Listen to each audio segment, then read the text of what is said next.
Bonjour Madame Rano. Voilà, on a un petit panier. Ben, il est venu folle. Il a tête, il bloque parfois. Il est trop enfermé aussi, regarde comment nous l'enfermé. Il rentre pas, rien du tout. Et quoi il représente ce panier pour vous?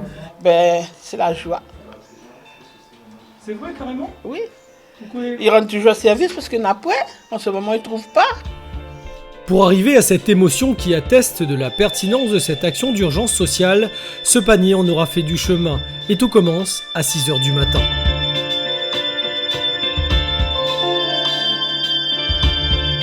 Moi, il produit un peu d'ananas, fruits de la passion, un petit peu de maraîchage et puis un petit peu de tango. Dans cette exploitation familiale de 4 hectares, la cueillette se fait pour les paniers du jour. De toute façon, les produits, quand ils sont arrivés à maturité, de toute façon, si tu récoltes pas, à un moment donné, ça gâte. Au début, c'était un petit peu dur, au début quand le confinement a commencé. Nous, on essaye de faire notre maximum. S'il y a des petits défauts, on va dire, n'essayez pas de trop critiquer les agriculteurs, on va dire. Reste votre case. Merci, On me dit, nous essayons de travailler pour autres, pour nourrir les autres. Ces paniers représentent une bonne alternative pendant cette crise. Ainsi, direction Saint-Louis, où sous l'impulsion du département, les coopératives se sont coordonnées afin de répondre à une demande sociale forte. Ça Noël?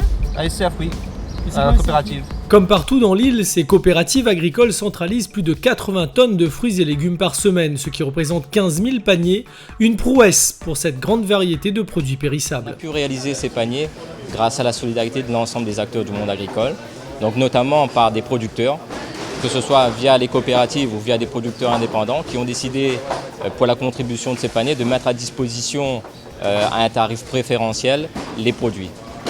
Ensuite, nous avons mobilisé un opérateur avec que ce dernier puisse réaliser ces paniers. Donc ce dernier s'est chargé d'assurer le recrutement du personnel nécessaire. Donc on a embauché 20 personnes supplémentaires qui sont majoritairement des étudiants.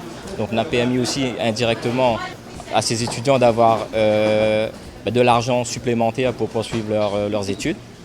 Et ensuite, nous sommes mobilisés auprès de nos opérateurs afin de trouver des moyens de transport, notamment des camions frigo, afin d'assurer la livraison dans les 24 communes. D'une manière générale, nous avons de la chance à La Réunion, c'est que nous sommes autosuffisants à hauteur de 70%.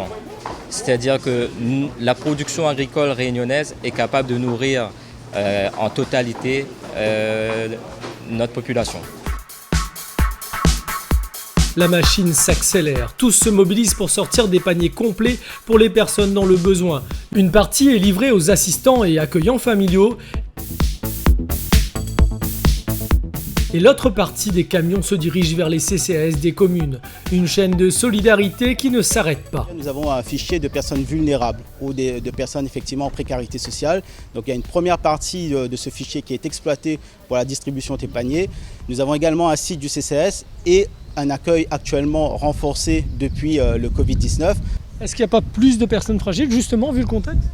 Tout à fait, il y a des personnes qui sont plus fragiles, il y a des familles qui avaient l'habitude également de bénéficier de la restauration scolaire, qui sont actuellement confinées, donc avec plus de difficultés également pour composer les repas des familles. Vous avez des personnes âgées avec des craintes également, donc effectivement il y a plus de demandes que d'habitude. Les agents communaux s'activent alors sur tout le territoire, une proximité qui compte. C'est une initiative heureuse dans un moment où la population a besoin d'être soutenue. Le département a apporté une aide précieuse aux personnes âgées, aux personnes vulnérables à travers ces paniers fruits et légumes.